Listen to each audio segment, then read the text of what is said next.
কলমের মুখ ফুটে গেল বন্ধুরে, কলম বলতে লাগলো। এবারে যখন আল্লাহ আদেশ করলেন কলম তুমি লেখো রে, কলম লেখো। এবার আল্লাহ তাবারাক ওয়া তাআলার কথাটা শুনে এবার কলম আল্লাহকে প্রশ্ন করে দিলেন, রব্বুল আলামিন কি লিখবো আল্লাহ জি, তুমি আদেশ করো, আমি তৈয়ার আছি। কলম বলতে লাগলো, আল্লাহ কি লিখবো আমি, তুমি আদেশ করে দাও, আমি কলম লিখবো। আল্লাহ তুমি আদেশ করো, হুকুম করো, আমি আল্লাহ লেখার জন্য তৈয়ার আছি। আল্লাহ তুমি বলে দাও কি লিখবো। এবার আল্লাহ তাবারাক ওয়া তাআলা কলমকে বললেন, কলম রে কিয়ামত পর্যন্ত যা কিছু হবে কলম রে সব তুমি লিখে দাও। এই কলম যতদিন দুনিয়া কায়েম থাকবে, যতদিন মানুষরা জান্নাত জাহান্নামে না চলে যাবে, কিয়ামত পর্যন্ত যা কিছু হবে রে কলম সব কিছু তুমি লিখে দাও। আল্লাহ রাসূল বলেছেন, কলমকে আল্লাহ আদেশ করলেন, কলম কিয়ামত পর্যন্ত যা কিছু হবে তুমি লিখে দাও। এবার কলম ঘসঘস করতে করতে করতে করতে করতে লিখতে লিখতে কিয়ামত পর্যন্ত যা কিছু হবে আল্লাহর আদেশে সব লিখে দিলেন। এবার আপনাকে বলি, কলম কথা বলতে পারবে? কলম কথা বলতে পারবে? হানা বলেন না ভাই, পারবে? কলমের শক্তি আছে যে আল্লাহ তাবারাক ওয়া তাআলাকে কথা বলতে পারবে, আল্লাহর কথা বুঝতে পারবে, এরকম বিশ্বাস হয়েছে? বলেন না, বিশ্বাস হয়েছে কি হয় না? বিশ্বাস করতে হবে। আপনি যদি বিশ্বাস না করেন তাহলে কিন্তু মুসলমান থেকে খারিজ হয়ে যাবেন। ইয়ার উদাহরণ আর কয়েকটা দিচ্ছি আপনাদের সামনে, আমি বেশি উদাহরণ দেব না। কলম তো কলম, আল্লাহ তাবারাক ওয়া তাআলার আদেশ একটা আগুন পর্যন্ত মেনেছে, মানেনি? আচ্ছা আপনারা বলেন তো, কোন নবীকে ওর কমের আগুনে ফেলেছিল? আরো জোরে বলেন। ইব্রাহিম নবীকে। ইব্রাহিম নবীকে যখন আগুনে ফেলছে ওই টাইমে ওর কমেরা কত খুশি, এখন তো জ্বলে পুড়ে মরবে। ফেরেশতারা এসে বলছেন, ইব্রাহিম একটু আপনি আদেশ করেন, এক ফঙ্গে সমস্ত আগুনকে নিভিয়ে দিব।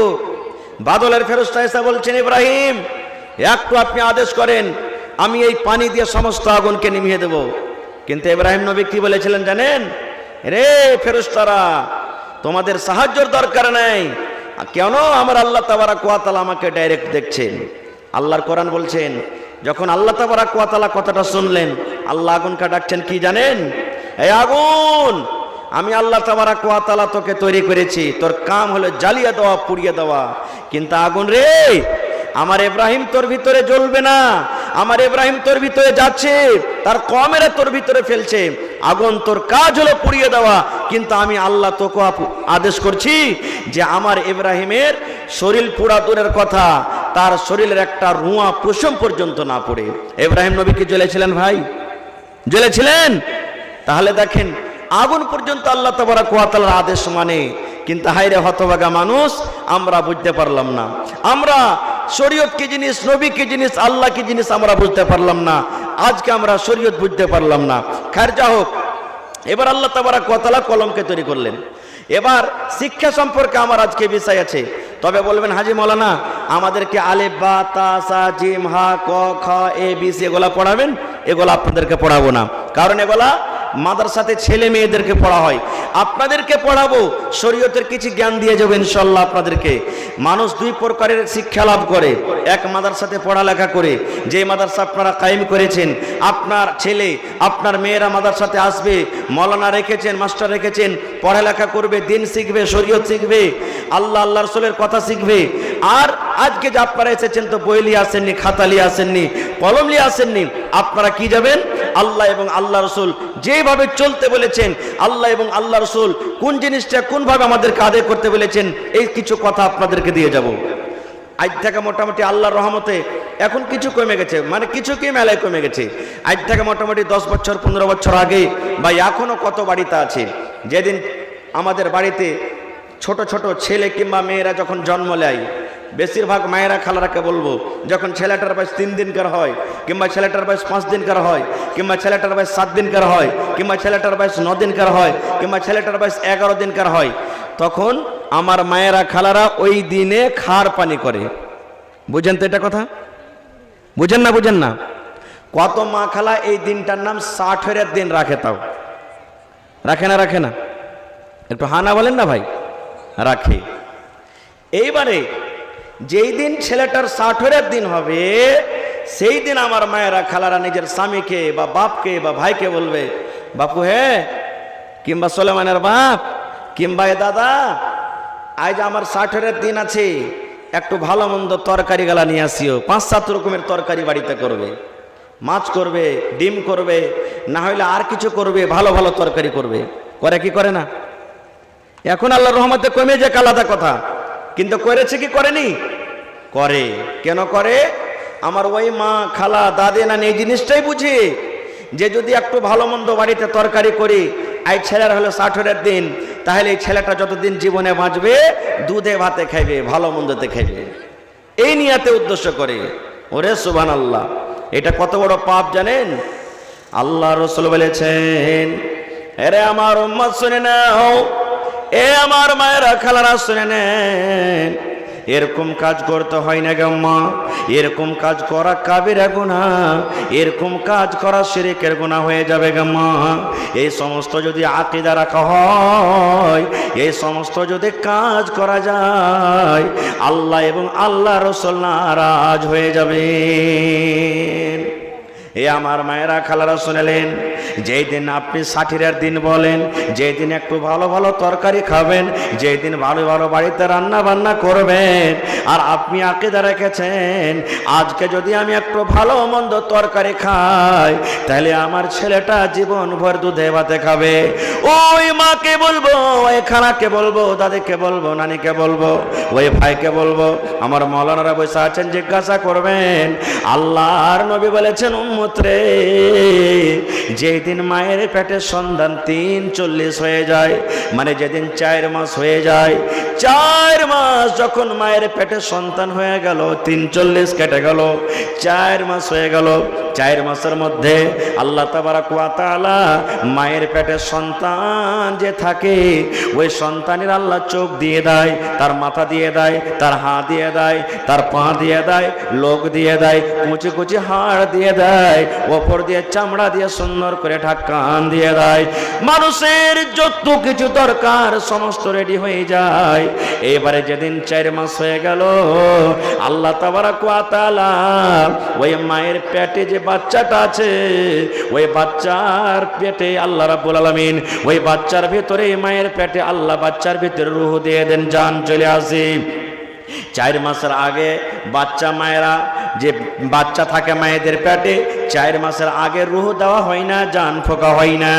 4 মাসের আগে বাচ্চা পেটের ভিতরে হিলাডোলা করবে না, লড়াচড়া করবে না। যেদিন 4 মাস হয়ে যায়, আমার মায়েরা খালারা সেই দিন জানতে পারে, এ আব্দুল্লাহর বাপ, এ হালেমার বাপ, এ আমেনার বাপ, ও আমার স্বামী, দেখেন আজকে আমার পেটে সন্তান হিলাডোলা শুরু হয়েছে। কখন এটা হয়? আল্লাহ রাসূলের হাদিস আছে, 4 মাস যেদিন হয়ে যায়, আল্লাহ রাসূল বলেছেন, উম্মত রে, আল্লাহ তাবারাক ওয়া তাআলা 4 মাসের পর এবার আল্লাহ রাব্বুল আলামিন মায়ের কাছে ফেরেশতা পাঠাবেন। ওই ফেরেশতা আইসা 4খানা জিনিস প্রত্যেক বাচ্চার ভাগ্যে নসিবে লেখা দেওয়া হয়। প্রত্যেক বাচ্চা ছেলে হোক মেয়ে হোক, তার 4খানা জিনিস নসিবে লেখা দেওয়া হয়, তার ভাগ্যে 4খানা জিনিস লেখা দেওয়া হয়। তার মধ্যে একখানা হলো যে এই ছেলেটা দুনিয়াতে কি খাবে, এই ছেলেটা দুনিয়াতে কি করবে। চাকরি করে খাবে, স্কুল করে খাবে, ডাক্তারি করে খাবে, লেবারি করে খাবে, মাস্টার করে খাবে, কিংবা রিক্সা চালিয়ে খাবে, অটো চালিয়ে খাবে, ড্রাইভারি করে খাবে, ফ্লাইট চালাবে, রেলগাড়ি চালাবে, কি করবে ছেলেটা দুনিয়াতে, কি করে খাবে, কি কাজ কাম করবে। এই 4খানার মধ্যে আল্লাহ তাবারাক ওয়া তাআলা 4 নম্বরের মধ্যে একটাই কাজ লেখা দেয়।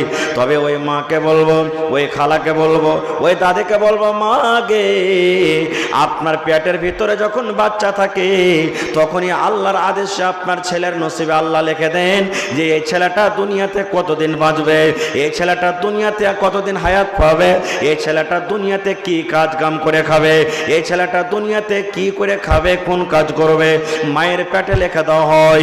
তাই বলবো, মা তওবা করলেন।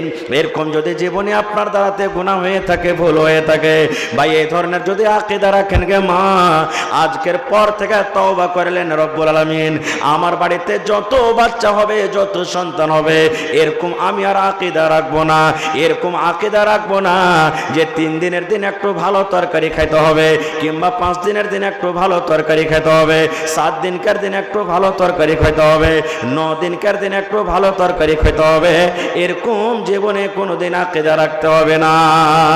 নারে তাকবীর। তাহলে এই সমস্ত জিনিসগুলো করা কি শিরক, গুনার কাজ। তাহলে আজ থেকে ছেড়ে দিতে হবে। আর একটু আগে চলেন। আজকে আপনারা জালসা শুনতে এসেছেন, আল্লাহ রাসূল বলেছেন, হে আমার উম্মত, শরীয়ত জানতে হবে, দিন জানতে হবে। শরীয়ত যদি না জানেন, দিন না জানেন, তাহলে কিছু কাজ দুনিয়াতে এমন আছে, সুবহানাল্লাহ, অনেক গুনাহ হবে, অনেক পাপ হবে, অনেক ক্ষয়ক্ষতি হবে। যে জিনিসটা হয়তো আমরা চোখে দেখতে পাই না, যে জিনিসটা সামনে দেখা যায় না, যে জিনিসটা হয়তো আমরা দেখতে পাই না, কিন্তু আমাদের অনেক ক্ষতি হয়ে যাবে। আল্লাহর রহমতে এখন বড় বড় মোবাইল উঠেছে, দেখবেন মানুষেরা শরীয়তের কিছু কাজ এমন আছে যে ভিডিও বানিয়ে বানিয়ে দুনিয়াতে ভাইরাল করে দিয়েছে, যে তুমি যদি এই হাদিসটা না জানো বা এই হাদিসটার প্রতি আমল না করো, এই দোয়াটার প্রতি আমল না করো, তাহলে তোমার সাথে এরকম ঘটনা ঘটবে বা তোমার সাথে এরকম হবে। তার মধ্যে একটা কি, আল্লাহ রাসূল বলেছেন, এ আমার উম্মত, যখন তুমি পানি পান করবে রে উম্মত, যখন তুমি খানা খাবে, যখন তুমি রুটি খাবে, যখন তুমি দুধ পান করবে, যখন তুমি ভাত খাবে, যখন তুমি নাস্তা করবে, দুনিয়ার যখন খাদ্য তুমি খেতে শুরু করবে রে উম্মত, তখন তুমি বিসমিল্লাহ পড়বে। কি পড়বে? জোরে বলেন বিসমিল্লাহ। আরো জোরে পড়েন বিসমিল্লাহ।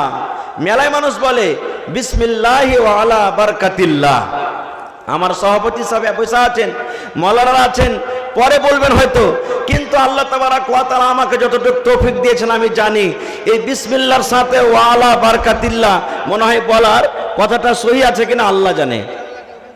এগুলো মনে হয় নেই, শুধু বিসমিল্লাহ পড়বেন। ওযু করতে বসবেন, শুধু বিসমিল্লাহ। মায়েরা খালারা বাচ্চাকে দুধ পান করাবে, বিসমিল্লাহ। ভাত রান্না করবেন, বিসমিল্লাহ।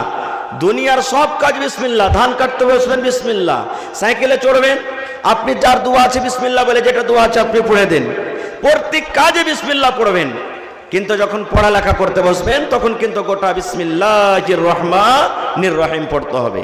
তাছাড়া দুনিয়াতে যত কাজ আছে বিসমিল্লাহ পড়বেন। তাহলে খেতে বসলেন তখন কি বললেন? বিসমিল্লাহ পড়বেন। এবার যদি বলেন হাজী মাওলানা বিসমিল্লাহ যদি না পড়লো তো কি ক্ষতি আছে? আল্লাহ রাসূল বলেছেন, এরে আমার উম্মত, তুমি ভাত খাও, রুটি খাও, ছাতু খাও, বাড়িতে তুমি খেতে বসেছো, এবার তুমি বিসমিল্লাহ বলনি, বিনা বিসমিল্লাহতে তুমি পানি পান করতে শুরু করে দিয়েছো উম্মত। তুমি বিনা বিসমিল্লাহতে ভাত খাও, বিনা বিসমিল্লাহতে রুটি খাও। আল্লাহ রাসূল বলেছেন, তুমি যতক্ষণ পর্যন্ত খানা খাবে ততক্ষণ পর্যন্ত তোমার সাথে সাথে শয়তান খাবে। শুধু শয়তান খাবে না, শুধু শয়তান খাবে না, আল্লাহ রাসূল বলেছেন যে খাবারে বিসমিল্লাহ না বলা হয় ওই শয়তান আপনার সাথে খাবে। খানা খেতে খেতে আপনার থালিতে শয়তান কখন কখন বমিও করে দিবে, আপনার থালিতে শয়তান উল্টি করে দিবে, আর আপনি খেয়ে যাবেন কিন্তু আপনি বুঝতে পারবেন না। এবার আপনি বলেন মুসলমান, দুনিয়ার লোককে ছেড়ে দেন, আপনি ভাত খেতে বসেছেন, রুটি খেতে বসেছেন, আপনার 10 বছরকার একটা ছেলে দৌড়াতে দৌড়াতে দৌড়াতে দৌড়াতে আপনার থালাতে এসে খেতে শুরু করেছে, আপনার সাথে এসে খেতে শুরু করেছে। এবার 2 লালা 3 লালা 3 লোকমা 4 লোকমা খানা খাওয়া হলো, আর খেতে খেতে যদি আপনার ছেলেটা আপনার সাথে খায়, আর খেতে খেতে যদি আপনার থালিতে যদি বমি করে দেয়, আপনার থালিতে যদি উল্টি করে দেয়, বলেন আপনার মনটা খারাপ হবে কি হবে না? হবে। আপনি খানা খেতে বসেছেন, আপনার ছেলে খেয়েছে আপনার সাথে, এবার খেতে খেতে বমি করে দিল আপনার থালিটাতে, একই থালিতে খানা খেয়েছেন, মন খারাপ হবে না হবে না? জোরে বলেন, মন খারাপ হবে না হবে না? আপনিও খানাটা খাবেন আর খাবেন না কেন? এই বমি করে দিয়েছে। এই খানা কি খাওয়া হয়? ছেলেটাকে ডাঁটবেন আপনি, হট হতো ভাগা কায়ে কার তুই আমার কাছ থেকে হট, খাওয়ার ঢং নেই কিছু নেই, আরে দানা কটাকে নষ্ট করে দিলে কেন? রে মুসলমান, আপনি ওইটা দেখতে পাইলেন চোখে, যার কারণে আপনার ছেলেকে আপনি ডাঁটলেন, রাখলেন, আপনি খানা ছেড়ে দিলেন। কিন্তু মুসলমান, এই মতো আল্লাহর নবী বলেছেন, উম্মত রে, তুমি খেতে বসেছ, বিসমিল্লাহ যদি না বলো রে উম্মত, তাহলে তোমার সাথে সাথে শয়তান খাবে, যেটা তুমি দেখতে পাও না। আল্লাহ রাসূল বলেছেন, এবং তোমার থালাতে যেগুলা খাবে সেগুলা বমি করবে, উল্টি করবে। তাহলে বলবেন, হাজি মৌলানা, ধরেন যে আমি বিসমিল্লাহ বলিনি, খাবার শুরু করে দিয়েছি, হয়তো প্রত্যেক দিনই বলি, একদিন বলিনি, তাহলে কি আমার সাথে শয়তান খাবে? হ্যাঁ, খাবে। এবার খেতে খেতে মধ্যখানে আপনার মনে পড়ে গেল, আরে যা, আজকে তো আমি বিসমিল্লাহ তো পড়িনি, ভুলে গেছে, আমার ভুলে গেছি বিসমিল্লাহ পড়িনি। তাহলে কি করতে হবে? কি করতে হবে? ওই টাইমে বিসমিল্লাহ বলা চলবে কি চলবে না? ওই টাইমে বিসমিল্লাহ বলবো তো কেমন করে বলবো? আল্লাহ রাসূল বলেছেন, উম্মত রে, তুমি ভাত খেতে বসেছো, রুটি খেতে বসেছো, তুমি দুনিয়ার কোনো খাবার খেতে বসেছো, আর তুমি প্রথমে যদি বিসমিল্লাহ না বলতে পাও, ভুলে যা থাকো, এবার খাবার টাইমে, খাবার সময়তে এক লোকমায় যদি খানা বেঁচে আছে, তোমার সব খানা পেট ভরে খাওয়া হয়েছে, তবে তুমি উম্মত, তোমার যদি বিসমিল্লাহটা মনে চলে আসে, আল্লাহ রাসূল বলেছেন ওই টাইমে তুমি বিসমিল্লাহ পড়ে নাও। কিন্তু রাসূল বলেছেন, উম্মত, এবারে তোমাকে একটু বাড়িয়ে তোমাকে দোয়াটা পড়তে হবে, বিসমিল্লাহি আউয়ালুহু ওয়া আখিরুহু, বিসমিল্লাহি আউয়ালুহু ওয়া আখিরুহু। আল্লাহ রাসূল বলেছেন এই মতো তোমাকে দোয়া পড়তে হবে। এবার বলবেন, মাওলানা, আমি প্রথমে পড়তে পারলাম না, এবার মধ্যখানে কিংবা খাবারের শেষ দিকে আমি দোয়াটা পড়লাম, তাহলে কি হলো? আল্লাহ রাসূল বলেছেন, শয়তান আপনার সাথে বসে বসে বসে যতটি খাবার খেয়েছে, জয়টা রুটি খেয়েছে, যতটি ভাত খেয়েছে, জয়খান জিলাপি খেয়েছে, জয় ঢোক চা পান করেছে, এবার সাথে সাথে শয়তান ওই জায়গাতে বমি করে উল্টি করে পালিয়ে যাবে, আর বলবে, পালারে পালা, এই জায়গাতে আমার আর জায়গা হলো না। নারে তাকবীর! তাহলে শিখে নিলেন যে যে কোনো দুনিয়াতে কাজ করবেন, শুরুতে বিসমিল্লাহ, ভুলে যান, মধ্যখানে যদি মনে আসে তো মধ্যখানে পড়বেন বিসমিল্লাহ আউয়ালু আখিরহু, একটা হয়ে গেল।